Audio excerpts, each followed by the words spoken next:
पप्पा का कार्ड आया है चाचा जी के नाम। फैसले की तारीख 16 अप्रैल पड़ी और इस बार निश्चित रूप से फैसला हो जाएगा। पहले की तरह स्थगित नहीं होगा। यदि छुट्टी मिल सके और असुविधा ना हो तो 2 दिन के लिए आ जाना। मेरे और मुन्नू के लिए एक लाइन तक नहीं लिखी, ना प्यार ना आने के लिए कुछ। पूरे साल में पप्पा का ये पहला कार्ड था और हमारे विषय में कुछ भी नहीं लिखा, जैसे उन्हें मालूम ही ना हो कि हम भी यहाँ हैं। क्या पापा ने अपने को इतना बदल लिया? उन्होंने क्या बदल लिया? शायद समय ने उन्हें बदल दिया। उन्हें क्या, सबको बदल दिया। मैं क्या कम बदल गई? मुन्नू क्या कम बदला? पता नहीं अम्मा की क्या हालत होगी। ओह, इन 5 साल में क्या कुछ नहीं हो गया। 16 अप्रैल, आज से 5 दिन बाद मैं जाऊंगी, ज़रूर जाऊंगी और मुन्नू को लेकर जाऊंगी। कांत मामा ने तो हर सुनवाई के बाद यही लिखा कि इस बार फैसला पक्ष में होगा। हे भगवान, ऐसा ही हो, पर रह रहकर मन कांप जाता है। पहली बार भी तो यही सब कहते थे। तब मैं एकदम नासमझ नहीं थी, फिर भी ज़्यादा नहीं समझती थी। पप्पा और अम्मा तो हमेशा मुझे बच्ची समझते, इसीलिए शायद बड़ी ही नहीं हो पाती। इधर एकदम कितनी बड़ी हो गई। कानून की बातें समझने लगी। 7 आदमियों का दोनों समय का खाना बना लेती हूँ। खाना ही नहीं, घर का काम करने लगी। मेरे साथ स्कूल में जो लड़कियाँ पढ़ती थीं उनसे करवा कर तो देखे कोई भी काम। पर वो क्यों ये सब काम करें? भगवान कभी उन्हें ऐसे बुरे दिन ना दिखाए। क्या पापा सचमुच छूट जाएंगे? पिछली बार जब फैसला हुआ तब दादी, बाबा, चाचा सब आ गए थे। सब लोग कचहरी गए, पर हमें नहीं ले गए। मुन्नू को छोड़ जाते। वो सचमुच बच्चा था, पर मैं तो बड़ी थी। 9वीं का इम्तिहान दे चुकी थी। मुझे पापा के सारे केस की बातें पता थीं, फिर भी मुझे नहीं ले गए। मैं और मुन्नू सांस रोककर सबके लौटने की प्रतीक्षा कर रहे थे। मैं खुद बहुत घबरा गई थी, पर मुन्नू को बराबर समझाती जा रही थी। और कोई चाहे मुझे बड़ा ना समझता, पर वो तो समझता ही था। 12 बजे दादी और अम्मा ने रोते रोते घर में प्रवेश किया। बाबा कुर्सी पर बैठकर हथेलियों में मुँह छिपाकर फूट फूट कर रोने लगे। हे भगवान, तेरे राज में इतना अंधेर, मेरे निर्दोष बेटे को 2 साल की सज़ा। सबको रोते देख हम दोनों भी खूब रोए। पापा को घर नहीं आने दिया, वहीं से जेल ले गए। 2 दिन मैं स्कूल नहीं गई। जब गई तो मेरी सभी सहेलियां हमदर्दी दिखाने लगीं, पर वो हमदर्दी बिल्कुल नहीं थी।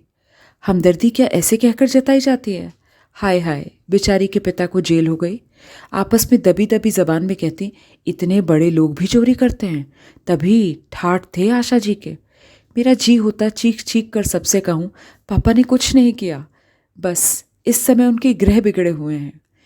ग्रह जब बिगड़ जाते हैं तब क्या नहीं हो जाता। रामचंद्र जी ने कौन सी चोरी की थी, फिर भी 14 साल का वनवास काटा या नहीं? पांडवों ने क्या किया था, फिर भी अज्ञातवास भोगा या नहीं? तब जब ग्रह बिगड़ते हैं तो राजा को भी सब कुछ भोगना पड़ता है। इतनी सी बात ये लोग क्यों नहीं समझती? अम्मा ने मुझे समझाया, अभी हमारे बुरे दिन हैं, जो भी आए चुपचाप सहन कर लो। और मैं समझ गई। तभी तो उन लोगों से कुछ नहीं कहती थी, पर उनको कभी समझ नहीं आया। शायद बुरे दिनों में ही समझ बढ़ती है। खैर, तभी कांत मामा आ गए। वो इंग्लैंड से जैसे ही लौटे सीधे घर गए। कितना बिगड़े थे बाबा और चाचा जी पर कि ये सब कैसे हो गया। आज के ज़माने में तो गुनहगार अपने को साफ बचा कर ले जाते हैं। लाखों हजम करके मूँछों पर ताव देते घूमते हैं। फाइलों की फाइलें गायब करवा देते हैं। और एक ये हैं, बिना गड़बड़ किए जेल भोगने जा रहे हैं। बिना अपराध किए बाबा अपराधी की भांति चुपचाप सिर नीचा किए सब सुनते रहे। वो बेचारे कानून के छक्के पंजे क्या जाने। जब नहीं सुना जाता तो रो पड़ते। उस समय मुझे कांत मामा का व्यवहार जरा भी अच्छा नहीं लगता, पर कुछ कह भी तो नहीं सकता था कोई। वो हाईकोर्ट में अपील मंजूर करवाने के लिए भागदौड़ कर रहे थे। इंग्लैंड से लौटकर कांत मामा अपने को बहुत समझने लगे थे। शायद बहुत कुछ होकर भी आए थे। उन्होंने सचमुच अपील मंजूर करवा दी। 25 दिन बाद पापा छूट कर आए। मैं सोच रही थी अब पापा कितना प्यार करेंगे हमें। कितने दिनों से घर में मनहूसियत छाई हुई है, वो दूर हो जाएगी। हमारे अच्छे दिन लौट आएंगे। सब लोगों के आ जाने से हमें तो कोई पूछता ही नहीं था। पहले घर में हम ही थे। खाना बनाया जाता हमारी इच्छा से, कहीं बाहर जाते तो हमारी इच्छा से। एकाएक जैसे सब कुछ बदल गया। मैं फिर भी कुछ समझती थी, पर मुन्नू नहीं समझता था। किसी भी चीज़ की जिद कर बैठता। मैं उसे समझाती, भैया अभी हमारे बुरे ग्रह आए हैं, किसी भी चीज़ की जिद नहीं करते। पर वो ग्रह कुछ नहीं मानता और रोए चला जाता। सोचा था अब हमारे आंसू पोंछने वाले और हमारी हर जिद पूरी करने वाले पापा आ जाएंगे तो हमारे सारे दुख दूर हो जाएंगे। पर वैसा कुछ भी नहीं हुआ। पापा मामा के साथ तांगे पर आए और आते ही बात करना तो दूर, बिना किसी की ओर देखे चुपचाप नीची नज़र किए ऊपर चले गए। सब लोग सकते में आ गए। कैसे हो गए पापा? किसी की हिम्मत ही नहीं हुई कि ऊपर जाए। आखिर दादी ने अम्मा को भेजा। अम्मा थोड़ी ही देर में लौट आई। दरवाज़ा ही नहीं खोलते। बहुत खटखटाया तो यही कहा, चली जाओ, मुझे अभी परेशान मत करो। यूं घर वालों के साथ रोई में रोज थी, पर उस दिन पहली बार मेरा मन रोया था। अपनी पूरी समझ के साथ रोया था। क्या हो गया मेरे पापा को? 25 दिन बाद घर में घुसे और प्यार करना तो दूर, हमारी ओर देखा तक नहीं। बार बार मन कहने लगा, ये मेरे पापा नहीं, वो ऐसे हो ही नहीं सकते। जेल वालों ने उन्हें बदल दिया। एक अजीब सा भय मन में समाने लगा कि अब शायद पापा कभी प्यार नहीं करेंगे। और सचमुच उसके बाद मैंने कभी उनका प्यार नहीं पाया, आज तक नहीं। इस कार्ड में क्या वो एक पंक्ति भी हमारे लिए नहीं लिख सकते थे? यूं मैं उनकी इस उदासीनता और तटस्थता को समझती भी हूँ। शायद वो अब किसी से मोह नहीं रखना चाहते। कहीं फिर सज़ा हो गई तो? शाम को सब लोग ऊपर गए। दरवाज़ा तो खोला पापा ने, पर बात किसी से नहीं की। बस तकिए में मुंह गड़ाकर पड़े रहे थे। मुझे लग रहा था जैसे वो रो रहे हैं। पर हमें तुरंत नीचे भेज दिया। कितना कितना गुस्सा आया उस समय। पापा हमारे और ये सब इस तरह कर रहे हैं मानो हम कुछ हैं ही नहीं। पापा पर पहला हक मेरा है और वो भी सारी दुनिया में मुझे ही सबसे ज़्यादा प्यार करते हैं। मैं मनाने लगी थी कि ये सब लोग जल्दी से जल्दी अलीगढ़ से चले जाएं तो अच्छा हो। तभी शायद पापा हमसे पहले की तरह प्यार करेंगे। सबके सामने शायद उन्हें शर्म आती है। शर्म की बात तो है ही। स्कूल में मुझे क्या कम शर्म आती थी? पापा के घर आने के बाद मामा और चाचा जी चले गए। दादी और दादा घर के ही हैं, पर पापा फिर भी नहीं उतरे। उस रात अम्मा को सोने के लिए ऊपर भेजा। वो सवेरे उठकर आई तो बोली, माँ जी मुन्नू को आप गांव लेती जाइए, वहाँ के स्कूल में डाल दीजिए। यहाँ तो अब उसकी फ़ीस जुटाना भी भारी पड़ेगा। आशा का तो इस साल फाइनल है, वरना उसे भी उमेश भैया के पास भेज देती। नीचे का घर अब खाली कर देंगे। फिर और पता नहीं क्या क्या बातें हुई दोनों में, और फिर दोनों खूब रोईं, खूब रोईं। मैं किसी को भी रोता देखती तो बिना कारण जाने ही रोने लगती। फिर उस समय तो रोने का बहुत बड़ा कारण था, मुन्नू चला जाएगा। कैसे रहेगा गांव में? वहाँ का स्कूल भी कोई स्कूल है? यहाँ इतने अच्छे स्कूल में पढ़ा। पापा वैसे चाहें सारे दिन चुपचाप पड़े रहें, पर इस मामले में वो कभी चुप नहीं बैठेंगे। पर पापा कुछ नहीं बोले। शायद अम्मा पापा ने साथ बैठकर ये सब तय किया। रो धोकर मुन्नू भी चला गया। हाँ, जाते समय पापा ने उसे सीने से लगाकर बहुत प्यार किया था। मैं पास ही खड़ी रही थी। पापा की आंखों से आंसू टपक रहे थे। मेरा बड़ा मन कर रहा था मैं आंसू पोंछ दूं, उनके दुख दूर करने के लिए नहीं, पापा का प्यार पाने के लिए। मुन्नू दूर जाकर भी पापा के कितने पास हो गया, और मैं पास रहकर भी शायद हमेशा दूर ही रहूंगी। पर पापा छोड़ने नीचे नहीं आए, कोई स्टेशन भी नहीं गया। जाता ही कौन? अम्मा अकेली निकलती नहीं, और मैं जाती तो लौटती कैसे? कोई महीने भर बाद फिर हमारा घर रह गया था। उसमें से भी मुन्नू चला गया था। मुन्नू ही क्यों, सप्ताह बीतते न बीतते सारा सामान भी चला गया। नीचे का मकान खाली कर दिया। पकाना, खाना, सोना बरसाती में। पास की छोटी सी कोठरी साफ करके मुझे पढ़ने के लिए मिली। पप्पा अब कुछ कुछ बोलने लगे थे, पर पहले वाले पप्पा वो बिल्कुल नहीं रह गए। बस सारे दिन चुपचाप लेटे रहते या कुछ पढ़ते रहते। कभी कभी गोदी में तकिया रखकर कुछ लिखते भी। मेरा बड़ा मन होता कि देखूं वो लिखते क्या हैं, पर कभी हिम्मत नहीं हुई। कितनी ही बार पढ़ा था कि दुख में हिम्मत रखने वाले ही सच्चे वीर होते हैं। हंसते हंसते जो सारे दुखों को झेल जाए वही सच्चा वीर पुरुष है। मेरा मन होता पापा को ये बात समझाऊं, पर क्या पापा ये सब नहीं जानते? इस तरह मुंह छिपाकर तो वो पड़ा रहे जिसने सचमुच चोरी की हो। पापा को तो बाहर निकलना चाहिए, घूमना फिरना चाहिए। इस तरह रहकर तो वो सबके बीच अपने को अपराधी साबित कर रहे हैं। पर उन्हें कैसे समझाती? अपनी कोठरी में और कोई कष्ट नहीं था, पर भयंकर गर्मी के दिन और पंखा नहीं। रात तो जैसे तैसे छत पर कट जाती, पर दोपहर में तो छत पर बने ये कमरे भट्टी की तरह जलते। छुट्टियों के दिन बिताए नहीं बीत रहे थे। अपनी किसी सहेली के यहाँ जाने की इच्छा नहीं होती थी। पड़ोस तक में जाना छोड़ रखा था। दुख में कोई साथी नहीं होता। बस एक गांठ बांध रखी थी कि जब तक ये बुरे ग्रह टल नहीं जाते तब तक सभी कुछ चुपचाप सहन करना है।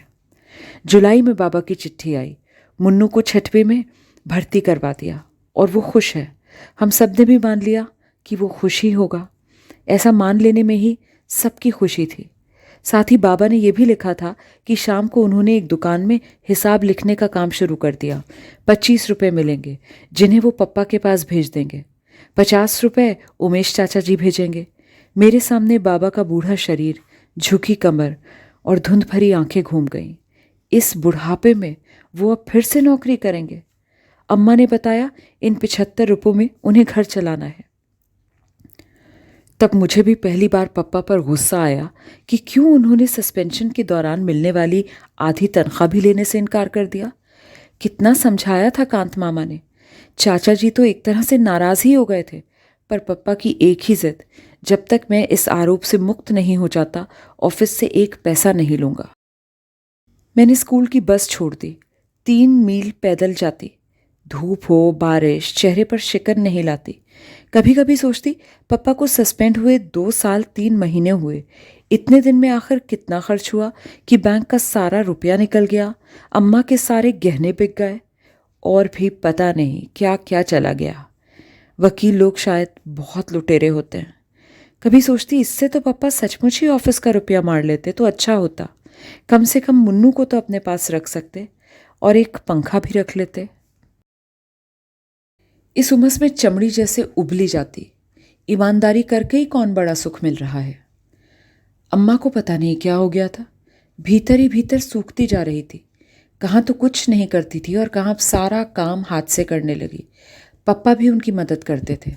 उस समय मुझे बड़ा अच्छा लगता। उन दिनों अम्मा बहुत चिड़चिड़ी हो गई। एक दिन उन्होंने मुझे ज़रा सी बात पर पीट दिया। अपनी याद में पहली बार मार खाई थी और वो भी इस उम्र में। शरीर से ज़्यादा मन आहत हुआ। चोट से ज़्यादा इस बात का दुख था कि पप्पा बैठे देखते रहे और कुछ भी नहीं कहा। ना अम्मा को मना किया ना मुझे प्यार किया। अपनी कोठरी में बैठकर मैं घंटों रोई थी। हे भगवान, सब दुख दो पर मेरे पप्पा को पहले जैसा कर दो। वो पहले की तरह काम करेंगे तो मैं सब कुछ सह लूँगी। सुनवाई की पहली तारीख 6 महीने बाद की पड़ी। कांत मामा ने कोशिश तो बहुत की कि जल्दी जल्दी सारी सुनवाई हो जाए और फैसला हो जाए, पर कानून कांत मामा की इच्छा से नहीं, अपनी रफ्तार से चलता है। वकीलों का सारा खर्च मामा कर रहे थे। ज़रूर मामी से छिपाकर कर रहे होंगे, वरना वो तो एक पैसा भी खर्च ना करने दें। पहली सुनवाई बहुत अच्छी हुई। सर्दी में ठिठुरते हुए जब हमने ये खबर सुनी तो गर्मी की एक लहर ऊपर से नीचे तक दौड़ गई। घर के हालात बद से बदतर होते जा रहे थे, खासकर अम्मा के। मुझे तभी लगता कोई ऐसी बीमारी इन्हें लग गई जो भीतर ही भीतर इन्हें खाए जा रही है। हाइजीन में रोग और उनके लक्षण पढ़ रखे थे और मुझे अम्मा के सारे लक्षण राजयक्ष्मा कैसे लगते थे। सर्दी में वो ठंड खा गईं तो 4 महीने तक खांसती ही रहीं। बाबा की चिट्ठी आई। बड़ी बेबसी में उन्होंने लिखा, हिसाब में कुछ ऐसी भूल हुई कि काम चला गया। अब तो 50 रुपये की पेंशन में से किसी तरह 15 रुपये ही भेज सकूंगा। हिम्मत रखना बेटा, बुरे दिन आते हैं तो सब तरफ से आते हैं, पर ये दिन फिरेंगे ज़रूर। भगवान के घर देर हो सकती है, अंधेर नहीं। दूसरी सुनवाई अप्रैल में हुई। तारीखें जल्द मिलती नहीं थीं। पप्पा को छूटे साल हो गया और अभी सिर्फ 2 सुनवाई हुई। इतने इतने दिनों बाद ही यदि सुनवाई हुई तो 1 साल और लग जाएगा। मेरा मन कांप कांप जाता। लगता था अब ऐसे दिन नहीं काटे जाते। मुन्नू गांव में, पापा बरसाती में, मैं कोठरी में, अम्मा खाट पर। कैसे मैंने मैट्रिक का इम्तिहान दिया मैं ही जानती हूँ। फिर भी 2nd डिवीज़न पास हुई। कोई खुशी मनाने वाला नहीं था। सबके मन ऐसे मर गए कि किसी को किसी बात की जैसे खुशी ही नहीं थी और ना ही रंज। जुलाई में नई समस्या आई। गांव में तो केवल मिडिल स्कूल था।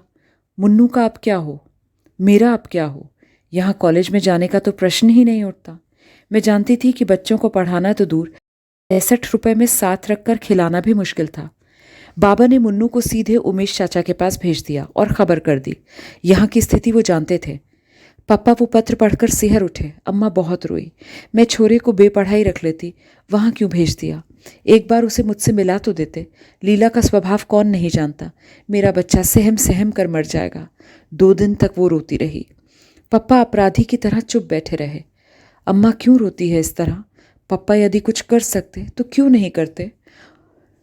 2 दिन बाद वो बोली, मैं सोचती हूँ आशा को भी वहीं भेज दो, वहीं कॉलेज में भर्ती हो जाएगी। मैं समझ ही नहीं पाई कि अम्मा व्यंग कर रही है, पर अगले वाक्य ने ही सारी बात साफ कर दी। लीला का स्वभाव तो तुम जानते हो। आशा मुन्नू के पास रहेगी तो उसे तसल्ली रहेगी, रोने को एक गोद तो रहेगी। और अम्मा खुद फूट फूट कर रोने लगी। उमेश भैया को लिख देना, जो भी वो खर्च करें हम पर कर्ज समझें, मैं उनकी पाई पाई चुका दूंगी। भगवान कभी हमारे दिन भी बदलेगा, नहीं तो अपने को बेच कर उनका कर्ज अदा करूंगी, पर मेरे बच्चों पर थोड़ा रहम करें। ये दुखियारे यूं ही अनाथ हो रहे हैं, थोड़ा प्यार इन्हें भी दे दो, थोड़ा लीला को भी समझा दें। कांत मामा अपने ही किसी काम से दिल्ली आए थे। लौटते समय अलीगढ़ उतरे। अम्मा ने उन्हीं के साथ मुझे इलाहाबाद भेज दिया।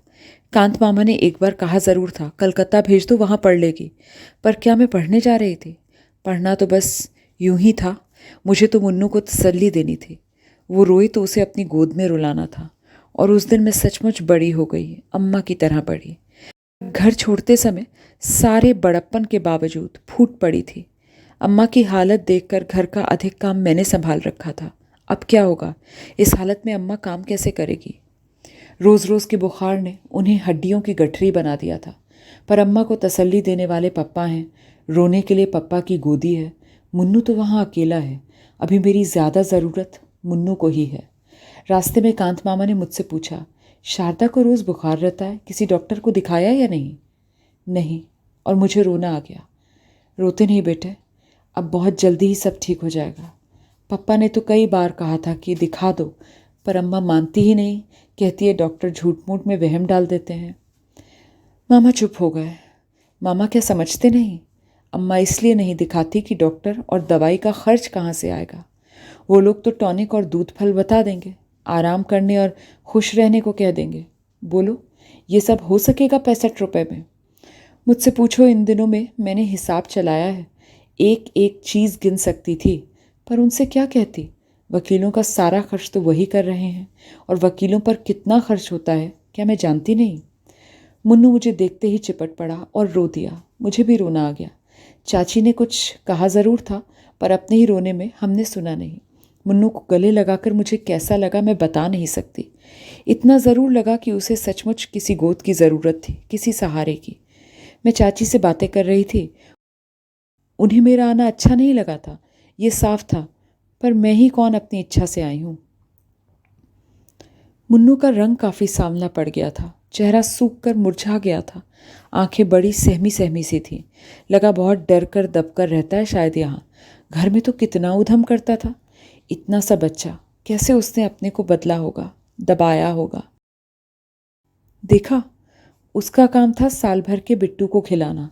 सारे दिन वो उसे गोदी में टांगे टांगे फिरता। कब तो वो पढ़ता ही होगा, कब वो होमवर्क करता होगा। रात को जब वो सोने मेरे पास आया तो धीरे से बोला, दीदी कल मुझे बुढ़िया के बाल खिलाना। टिल्लू और पम्मी रोज़ खाते हैं। चाची उन्हें पैसे देती है और कहती है छिप कर खा लिया करो, पर वो सामने ही खाते हैं। एक दिन टिल्लू मुझे चिढ़ाकर खा रहा था। मैंने उसके बाल छीन लिए। उसने चाची से शिकायत की। चाची ने मुझे बहुत मारा। चाची बहुत ज़ोर से मारती है। और फिर सिसकने लगा। मैंने उसे प्यार किया और कहा, मैं अपने भैया को बाल खिलाऊंगी। पर मेरा मन भीतर तक सिसक पड़ा। हम बड़े हैं, हम सब समझते हैं और सह भी सकते हैं, पर यह बेचारा कैसे समझे। समझ तो गया ही होगा, पर सहे कैसे। पहली रात को ही मैंने संकल्प लिया, मैं कॉलेज नहीं जाऊंगी। घर का सारा काम मैं करूंगी, जिससे चाची को पूरा आराम मिले और उनका गुस्सा ठंडा रहे। चाची कुछ भी कहेगी तो चू तक नहीं करूंगी। वो प्रसन्न रहेगी तो मुन्नू सुरक्षित रहेगा। मुन्नू को रात में बैठकर पढ़ाया करूंगी। मैं चाची से भी जल्दी उठकर सबके लिए चाय बना देती, फिर जल्दी से टिल्लू और पम्मी को तैयार कर देती। तब नाश्ता देकर तीनों बच्चों को स्कूल भेज देती। नाश्ते की प्लेट देखने चाची ज़रूर आती। शायद उन्हें ये वहम रहता कि मैं मुन्नू को कुछ ज़्यादा या अच्छा ना खिला दूँ। चाचा जी तारीफ़ करते, तुम तो बड़ी होशियार हो आशा, इतना काम कर लेती हो। चाची तुरंत कहती, मैं जब इतनी बड़ी थी तो 12 जनों के कुनबे को संभालती थी, आधा मन के पापड़ मंगोड़ी करती थी। चुप रहती थी मैं तो। दोनों समय का खाना भी मैंने अपने ही जिम्मे कर लिया था। रात में सोने जाती तो पैर मेरे तपते थे। कभी कभी मुन्नू को अपने पैरों पर खड़ा कर लेती, उससे पैरों को तो आराम मिल जाता, पर मन। अम्मा कभी कभी गांव में काम करवाती थी तो पप्पा डांटते थे, मैं अपनी आशा को डॉक्टर बनाऊंगा, विदेश भेजूंगा। ये भटियार खाना करवा कर क्या मुझे अपनी बिटिया की ज़िंदगी ख़राब करनी है। यही वाक्य हवाओं में तैरकर कमरे में घूमता रहता, गूंजता रहता। धीरे धीरे आदत पड़ गई तो पैरों का दर्द बंद सा हो गया, मन भी सुन सा हो गया। मैंने अम्मा को नहीं लिखा कि मैं कॉलेज में भर्ती नहीं हूँ। लिखने के लिए चाची जी ने मुझे 4 पोस्ट कार्ड दिए थे और बताया था हर महीने 4 कार्ड मिलेंगे। उनमें मैं अपने कुशल समाचार भेज देती थी। बस रात दिन काम कर करके मैं चाची के क्रोध को संभालती रही। आराम पाकर मुझ पर वो कुछ कुछ प्रसन्न हो गई। पर उनका हाथ जब तक उठ जाया करता था, अपने बच्चों पर भी, मुन्नू पर भी। उनके बच्चे आदी थे, सो मार खाकर भी हंसते और भाग जाते। फिर वो मार खाते तो प्यार भी पाते, पर मुन्नू सहम जाता, भीतर ही भीतर सिसकता। बड़ी करुण नज़रों से वो मुझे देखता, पर भीतर से कटकर भी मैं ऐसे अवसर पर कुछ नहीं बोलती। सोचती, यूं मार खा खाकर मुन्नू या तो बेहद ढीठ हो जाएगा या जड़। पापा और अम्मा तो कभी हाथ भी नहीं लगाते थे हमें। अकेले में मैं उसे प्यार कर लेती, समझाती, थोड़े दिन की बात और है भैया, फिर हम अपने घर चले जाएंगे, अम्मा और पापा के पास, बस। पता नहीं वो समझता भी था या नहीं, पर मेरा मन सबसे ज़्यादा तब दुखी होता जब चाची गुस्से में कहती, ऑफिस के 20,000 गायब करके गाड़ दिए और हमारा खून चूस रहे हैं। ये हमारे बड़े हैं, लानत है ऐसे बड़प्पन पर। मैं सोचती, क्या सचमुच चाची जी यही सोचती हैं कि पापा ने रुपए मारे हैं? यदि आज उनके पास पैसा होता तो क्या हमें यूं छोड़ देते और अपने सारे पिछले दिन आंखों के आगे घूम जाते? कितना प्यार करते थे पापा, कितना। मैं चाहे कुछ भी लिखूं, पर क्या वो जानते नहीं कि हम पर यहाँ क्या गुजर रही है? 31 तारीख को चाचा जी ने चाची के हाथ में तनख्वाह रखी तो चाची ने कहा, अब भाई साहब को लिख दो कि 50 रुपए नहीं भेज सकेंगे। इस महंगाई के ज़माने में दो दो को पालना ही बहुत भारी पड़ रहा है। फिर हमारे भी तो बच्चे हैं, कौन यहाँ खान गड़ी है? बात ठीक थी, पर मेरा मन कांप गया। चाची जी रुपए नहीं भेजेंगी तो क्या होगा? 15 रुपए महीने में क्या होगा? इतना तो कमरे का किराया ही चला जाता है। रोती हुई अम्मा और बिसूरते हुए पापा मुझे सारी रात दिखाई दिए। मैं भी उनके साथ बहुत रोई। अम्मा का कोई पत्र ही नहीं आया बहुत दिन तक। उठते बैठते एक ही चिंता थी मुझे, अम्मा ने पैसे की क्या व्यवस्था की होगी। कांत मामा का भी कोई पत्र नहीं आया, पता नहीं क्या हाल है उधर का। पूरा अगस्त बीत गया। मैं अपने चारों कार्ड डाल चुकी थी, पर कोई जवाब नहीं आया। क्या हो गया अम्मा को, लिखती क्यों नहीं? सितंबर में कांत मामा का पत्र आया। शारदा की तबीयत खराब थी, सो उसे यहाँ ले आया। यहाँ उसका इलाज चल रहा है। दिनेश जी ने कमरा बदल लिया, उनका पता है। किस्मत के अलावा क्या लिखूं कि तारीख जल्दी नहीं मिलती। अगली तारीख इसी महीने के आखिर में पड़ी है। सुनवाई पर जाऊंगा, तुम घबराना मत, भगवान सब ठीक करेंगे। गर्मियों तक कुछ ना कुछ अवश्य हो जाएगा। तो पापा अकेले रह गए। अम्मा की गोद भी छिन गई जिसमें वो रो सकते थे। पापा का ये पता, अलीगढ़ की गली गली मुझे मालूम थी। ये तो मज़दूरों की बस्ती है, अंधेरी सीलन भरी गलियाँ, पास में बहता नाला। पापा का खाना कौन बनाता होगा? उन्होंने तो कभी ऐसे काम नहीं किए। कभी अंगीठी भी जलाते तो अम्मा मना कर देती थी। तब वो यही कह देते, शारदा कौन जाने इस बार छूट ही जाऊंगा। सज़ा हो गई तो पता नहीं क्या क्या करना पड़ेगा। अम्मा बीच में ही डांट देती, ऐसी बात भी क्यों मुंह से निकालते हो? भगवान के घर देर हो सकती है, अंधेर नहीं। ये वाक्य अम्मा ने बाबा से सीखा था और मंत्र की तरह गांठ बांध लिया था। और मैं भगवान से यही मनाया करती, हे भगवान, भगवान उन्हें सज़ा ना हो, पप्पा की तपस्या का फल उन्हें मिले। जो कुछ वो सह रहे हैं वो तपस्या से कम तो नहीं। सीलन भरी अंधेरी कोठरी में सबसे मुंह छिपाकर रहना, बच्चे कहीं पत्नी कहीं, अब तो रहम करना, अब उन्हें सज़ा मत करना। कांत मामा की चिट्ठी आई, फैसला पक्ष में ही होगा। केस की पैरवी बहुत अच्छे ढंग से हुई है, बस फैसले की तारीख पड़ जाए जल्दी से। मैं बैठी बैठी दिन गिनती। अपील के बाद मुकदमा चलते हुए 4 साल हो गए। इन 4 साल में क्या कुछ नहीं हुआ। भगवान देर तो बहुत की, अब अंधेर मत करना। यूं ये देर भी अंधेर से कम नहीं, पर और अंधेर मत करना। मुन्नू और टिल्लू अपना अपना रिजल्ट लेकर आए। टिल्लू सब विषयों में पास था और मुन्नू एक विषय में फेल होकर प्रमोट हुआ था। चाचा जी ने टिल्लू को प्यार किया। मुन्नू पास खड़ा आंसू भरी आंखों से टुकुर टुकुर ताकता रहा। चाची ने कहा, फेल हो गया ना, पढ़ने लिखने में मन लगाओ मुन्नू साहब, तब टिल्लू की तरह पास हो गए। सारे दिन बैठे बैठे टसुए बहाने से पास नहीं हुआ जाता। आंख के आंसू गालों पर ढुलक गए। कमीज की बाह से उन्हें पोंछता हुआ वो भीतर जाने लगा तो टिल्लू चढ़ाने लगा, फेलू राम फेलू राम। उस दिन पहली बार मेरे लिए अपने पर बस रखना बहुत कठिन हो गया। मन हुआ कह दूं, उसे पढ़ने के लिए समय ही कहाँ मिलता है। सारा दिन तो बिट्टू को खिलाता है, 25 चक्कर बाजार के लगाता है। पर चुप। जाते जाते मुन्नू ने एक बार चिढ़ाते हुए टिल्लू को ज़रूर जलती आंखों से देखा। लगा उठाकर एक हाथ मार देगा, पर ना वो लौटा ना कुछ बोला। कैसा हो गया है मुन्नू, इतना सहनशील। चुपचाप सहने का उपदेश उसे मैं ही दिया करती थी, पर अब वो यूं सह जाता है तो सबसे ज़्यादा कष्ट मुझे होता है। कोई उपाय भी तो नहीं है। मुन्नू की छुट्टियां हो गईं। सोचती थी शायद कांत मामा या अम्मा का कोई पत्र आएगा कि तुम लोग आ जाओ, पर किसी ने कुछ नहीं लिखा। पप्पा तो कभी कुछ लिखते ही नहीं। अम्मा कभी कभी 2 लाइन लिख देती है। मैं धीरे धीरे ठीक हो रही हूँ, तुम चिंता मत करना। लीला को आशीर्वाद, बच्चों को प्यार। चाची की मदद करना, तंग मत करना। मुझे हर बार लगता था कितनी झूठी चिट्ठी लिखती है अम्मा। पर धीरज की अवधि खिंचते खिंचते 1 साल तक पहुंच गई। पिछले मार्च में सुनवाई हुई थी और अब इस साल का अप्रैल। अब तो मुझे लगने लगा जैसे ज़िंदगी भर हमें इसी तरह रहना है, बस इसी तरह। अब मैं कभी कॉलेज में पढ़ने नहीं जाऊंगी। मुन्नू हर साल एक विषय में फेल होकर जैसे तैसे प्रमोट होगा। अम्मा शायद हमेशा बीमार रहकर मामा के यहाँ इलाज करवाती रहेगी। पप्पा वैसे ही सीलन भरी बदबूदार कोठरी में अपना खाना पकाया करेंगे। और तभी आज पप्पा की ये चिट्ठी आई, उनके हाथ की लिखी पहली चिट्ठी।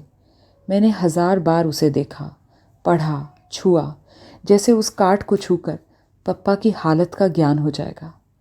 पप्पा ने हमें बुलाया नहीं, कहने से चाचा जी ले जाएंगे, पर इस बार जाएंगे ज़रूर, चाहे कुछ भी हो जाए। कांत मामा को लिखूं, वो लेते जाएंगे। कल सवेरे 10 बजे फैसला है। हम दोनों कांत मामा के साथ आ गए। धर्मशाला में छोड़कर मामा अम्मा को लेने चले गए। पूरी उम्मीद थी इस बार अम्मा ज़रूर आएगी, पर वो नहीं आई। मामा ने इतना ही कहा, उसकी हालत लाने जैसी नहीं थी। फैसला हो जाए तो तुम लोग वहीं चलना। पता नहीं अम्मा किस हालत में है। मन बार बार कांप उठता। मामा कुछ छिपा रहे हैं। मैंने भी अम्मा से कितना कुछ छिपा रखा है। आज कौन किसके बारे में सही जानता है। दूसरे को हल्का रखने के लिए सब अपने अपने दुख से ही भारी हो गए। पप्पा आए तो मैं और मुन्नू उनसे लिपट गए। कैसे हो गए पप्पा। शायद पप्पा को भी हम लोग ऐसे ही लगे होंगे। कितने कितने आंसू बह गए हम तीनों के। कांत मामा भी रो पड़े। शाम को दादी बाबा भी आ गए। रात में मुन्नू दादी से पूछ रहा था, दादी अब तो हम पप्पा के पास ही रहेंगे ना। तुम इतनी पूजा करती हो, अपने भगवान से कहो कि हमारे पप्पा को छोड़ दें। हाँ बेटा, अब तू पप्पा के पास ही रहेगा। रात दिन भगवान से यही तो कहती हूँ। चाची के पास तो मैं अब कभी नहीं जाऊँगा। टिल्लू अपने को समझता क्या है। मैं अपने पापा के पास रहूँ और फिर आ जाए। हर एक चीज़ में पछाड़ दूंगा, पढ़ने में भी, कुश्ती में भी। पहले फर्स्ट भी आया हूँ एक बार क्लास में। क्यों दादी, आया था ना। मेरी आंखें भीग गईं। कितने दिन बाद मुन्नू को उसके असली रूप में देख रही हूँ। टिल्लू ने उसे चिढ़ाया था तो उसने कुछ भी नहीं कहा था, चुपचाप भीतर बैठकर रोया था। शायद जानता था कि टिल्लू को कुछ भी कहने का अर्थ है चाची से मार। पर मुझे कितना बुरा लगा था उस दिन। कहाँ चली गई मुन्नू की बाल सुलभ ईर्ष्या और प्रतिस्पर्धा की भावना। क्या इतनी सी उम्र में हम लोग सब कुछ सहने के लिए बने हैं। मुन्नू दादी की खाट पर ही सो गया। मुझे बिल्कुल भी नींद नहीं आई। कल फैसला है, हम सबकी किस्मत का फैसला। कांत मामा बहुत आश्वस्त हैं। पर पप्पा के चेहरे पर तो कोई भाव है ही नहीं। फैसला हो गया। मैं भी कचहरी गई थी। इस बार किसी ने रोका भी नहीं। वहाँ खास भीड़ भी नहीं थी। पापा में भला घर वालों के सिवा किसे दिलचस्पी हो सकती थी। पापा कटघरे में खड़े थे। हम कुर्सियों पर बैठे जज साहब के आने की प्रतीक्षा कर रहे थे। जज साहब आए तो बाबा ने आंखें मूंद लीं। अम्मा का सिर नीचे था। वो ज़रूर मन ही मन प्रार्थना कर रही होंगी। मुन्नू का हाथ कसकर दबाए बैठी थी और मुझे लग रहा था कि अब और देरी होगी तो मेरी सांस घुट जाएगी। कानूनी भाषा में जज साहब ने क्या क्या कहा मुझे कुछ समझ में नहीं आया, पर आखिरी वाक्य समझ में आया। मुलजिम को रिहा किया जाता है। मैं मुन्नू का हाथ हवा में उछालकर एक तरह से चीख पड़ी, मुन्नू पापा रिहा हो गए, पापा रिहा हो गए। पर एकाएक ही दादी और बाबा फूट फूट कर रो पड़े। मैं भय से कांप उठी। कहीं मैंने गलत तो नहीं सुना? पिछली बार भी तो ये लोग इसी प्रकार रोते रोते घर में घुसे थे। पर बाबा का ये वाक्य, मैं कहता ना था बेटे, भगवान के घर देर है, अंधेर नहीं, देख। पर पापा को क्या हुआ? वो खुश क्यों नहीं हो रहा है? उनका भावहीन चेहरा, गड्ढे में धसी हुई निस्तेज निर्जीव आंखों में से खुशी की चमक क्यों नहीं आ रही? वो ऐसी पथराई आंखों से बाबा को देख रहे हैं, मानो उन्हें बाबा की बात ही समझ में नहीं आ रही हो। मैं दौड़कर पापा से चिपट गई। पापा आप बरी हो गए। सुनते हैं आपको सज़ा नहीं हुई, सज़ा नहीं हुई आपको। पर पापा फिर भी वैसे ही रहे, मानो उन्हें विश्वास ही नहीं हो रहा है कि उन्हें सज़ा नहीं हुई।